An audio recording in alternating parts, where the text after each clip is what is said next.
Hey guys! Welcome back to Mortar and Pastry. Kung bago lang po kayo sa ating channel or hindi pa kayo nakasubscribe, please consider subscribing. I share easy to make dessert recipes and baking tips that will help you compound sweetness at home. So for today's video, i-share ko sa inyo kung paano ba mag-adjust ng isang recipe. So kadalasan may mga pagkakataon na kailangan natin i-enlarge or palakihin ng isang recipe or i-reduce or paliitin ang isang recipe.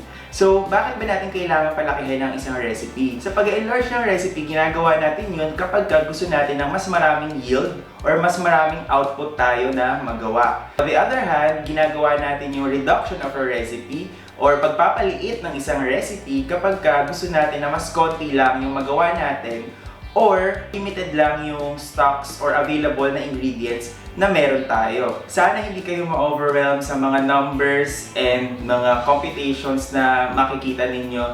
Dahil kapag natutunan nyo yung concept na ito, siguradong magagamit nyo siya every time. And yung concept na gagamitin natin especially for the reduction of recipes is applicable din sa pagko-costing. So, mahalagang malaman ninyo to or maintindihan ninyo yung mathematical concept na gagamitin natin para every time na magbe-bake kayo or gusto nyong ibenta yung mga baked goods na gagawin nyo is alam nyo na kung paano mag-compute and mag-adjust ng recipes. Mortar and Pastry. So, sa pag-enlarge ng recipe, meron tayong sample here on the board na recipe of our super moist na banana loaf. So, sa recipe na ito na nakasulat on the left side of the board is the complete measurements and ingredients. So, ang recipe na ito is makakagawa ng dalawang loaves. So, ang ginamit ko dyan na pan is a 7 by 3 inches na loaf pan, which is here. So, this is a 7 by 3 and then 2.5 inches yung height na loaf pan. So, dalawang ganito ang magagawa ng recipe na ito. I know marami sa inyo na, okay, let's say gusto mong mas maraming magawa. Kung gusto mo 4 yung magawa, yung iba sa inyo, very basic lang ito na, okay, times 2 natin or times 3, times 4 yung recipe para mas marami tayong magawa. Pero marami pa rin tayo na-receive na questions, comments, ganyan, na minsan yung iba hindi pa rin sila sure kung times 2 lang ba, kung gusto nilang doblehin yung recipe. So, i-share na rin natin dito sa video na ito. So, dito kinumpute ko na yung sample natin. So, meron tayong times 1.5, times 2, or times 3 of the recipe. So, huwag kayo masyadong ma-overwhelm dun sa numbers na nakikita nyo sa board dahil this is purely multiplication.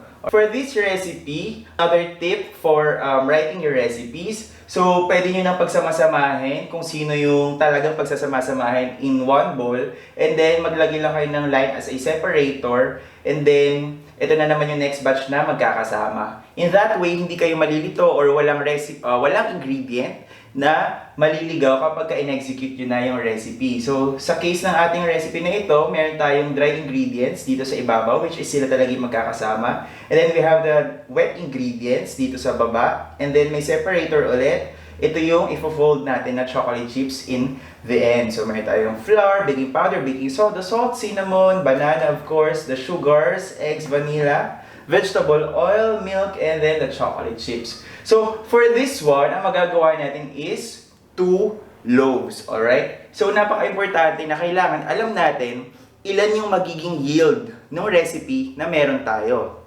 So, dito, 2 ang magagawa. Now, paano ngayon kung gusto mong output is 3?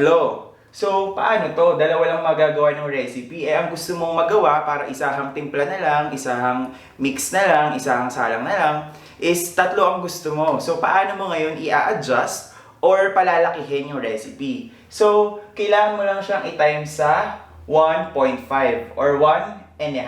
Kasi yung 1 recipe, makakagawa ng 2. And then, plus half of the recipe, makakagawa ng 1. So, ita-times mo siya by 1.5.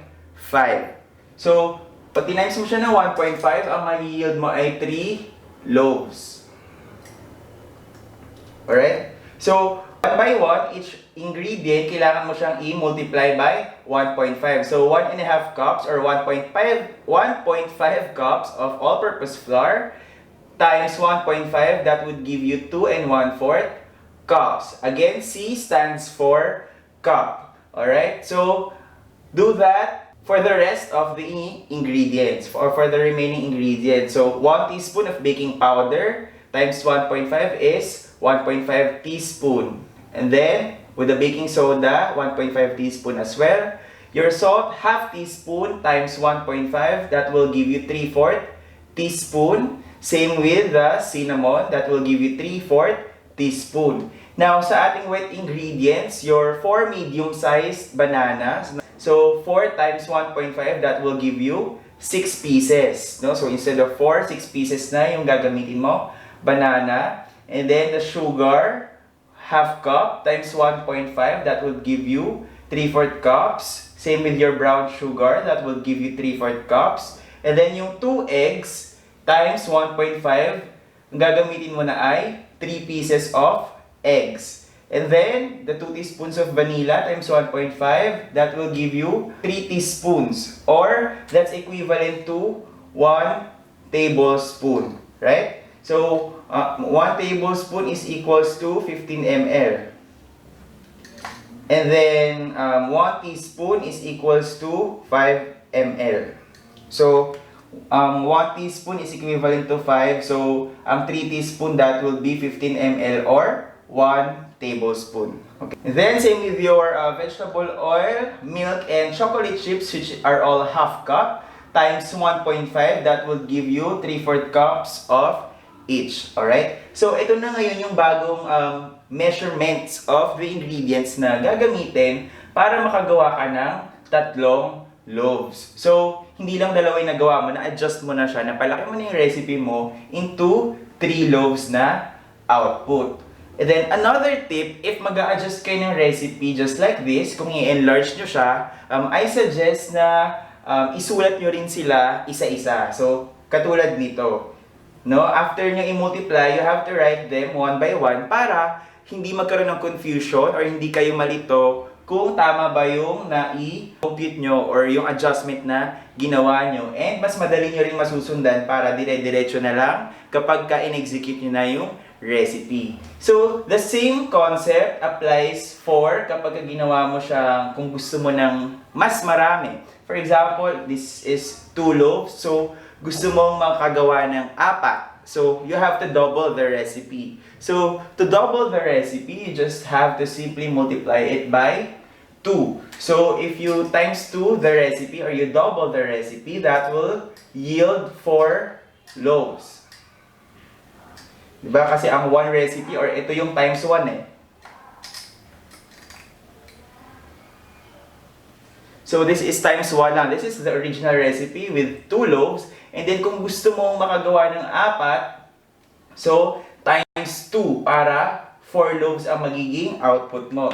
So, the same concept applies here. Just multiply them, all the ingredients, by 2. So, ito na ulit yung bago mong measurements. And then, if gusto mong maka-yield ng 6 loaves, so you just simply multiply it by 3. Alright? And so on. The many-year, the yield, or the output na gusto mo, so, i-multiply mo lang yung measurement ng ingredients mo. Now, one last thing, kapag nag-enlarge tayo ng recipe, let's say for example, ito, 2 loaves, kasya to sa mixer nyo, or kasya to sa mixing bowl nyo. If gagawa kayo, for example, ng 20 pieces, 20 loaves, so, kailangan mong i-multiply yung recipe by 10 para makagawa ka ng 20 dahil ang times 1, 2 lang. So, kailangan mo siyang i-multiply by 10 para makagawa ka ng 20 pieces ng loaves. So, sa 20 pieces na yun, of course, it's very bulky. Medyo marami siya. So, kailangan mo na ng bigger mixing bowls or kailangan mo na ng bigger mixers or equipments. So, I suggest if medyo feeling nyo masyado nang malaki yung batch na recipe na gagawin nyo, nag-times 5 kayo, nag-times 10 kayo, I suggest as much as possible, kung kaya nyo siyang gawin na i-divide pa rin by 2 batch. Let's say for example, gusto nyo siyang i-times 10 para maka-yield kayo ng 20 pieces ng loaves. Alright? So, kasi ang times 1, 2, so kailangan mo siyang i-times 10 para maka-yield ka ng 20 pieces. So, pag times 10 mo yung recipe, So, ilang cups ng flour yon? Masyado ng marami.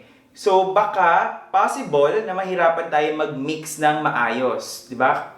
In baking pa naman kailangan all the ingredients are well incorporated, no? And iiwasan din natin ma-overmix para hindi kumunat yung ating loaf. So, in this case, instead na times 10 mo right away, pwede ka munang gumawa ng dalawang batch of times 5. So, yung times 10 for 20 pieces, paghiwalayin natin, gawin muna lang natin na dalawang times 5 nang sa ganon, hindi tayo mahirapan sa paghahalo. Especially kung sa bahay lang talaga tayo and wala tayong talagang pang industrial equipment na size ng mga bowls, mixing bowls, mixers, ganyan. So, i-divide natin siya into smaller batch para mahalo natin ng maayos and same pa rin yung quality na magiging output natin. Alright? So, ganun lang kadali ang pag-enlarge or pagpapalaki ng isang recipe para mas marami tayong yield or output na magawa. So, thank you so much guys for watching this video. Sana marami kayong natutunan. Until our next baking tip video. Mortar and pastry, baking memories. Mortar and pastry, we'll be baking, creating, compounding sweetness.